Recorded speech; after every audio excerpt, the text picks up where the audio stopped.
Alors, ma touche personnelle, je pourrais dire qu'en fait, c'est une forme d'équation personnelle, dans la mesure où en fait, j'ai pratiqué en fait, l'accompagnement professionnel et de vie pendant 25 ans. C'est finalement un cheminement à travers ce métier de l'accompagnement socio-professionnel qui m'a aussi amené vers le Japon. J'avais aussi auparavant fait de l'aïkido, j'aimais beaucoup le raffinement artistique japonais, le rapport au vivant. Et la rencontre, en fait. C'est pouvoir rencontrer des personnes, être dans l'accompagnement, c'est une rencontre de deux univers. Dans un shiatsu, c'est aussi une rencontre entre deux univers. Et la forme particulière qu'a le shiatsu, c'est justement que c'est le contact.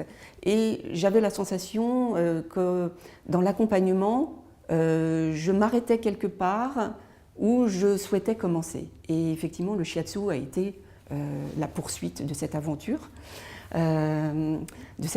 relationnelle. Et si ce n'est que le shiatsu, finalement, est en lui-même, j'ai vraiment découvert comme un outil ou un vecteur de la relation. Il permet de se reconnecter à soi, et en se reconnectant à soi, eh bien, on se reconnecte d'autant plus harmonieusement avec les autres.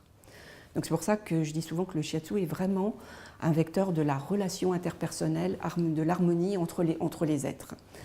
Et la petite touche personnelle que j'ai aussi, c'est que j'ai toujours été bercée par les arts et la musique.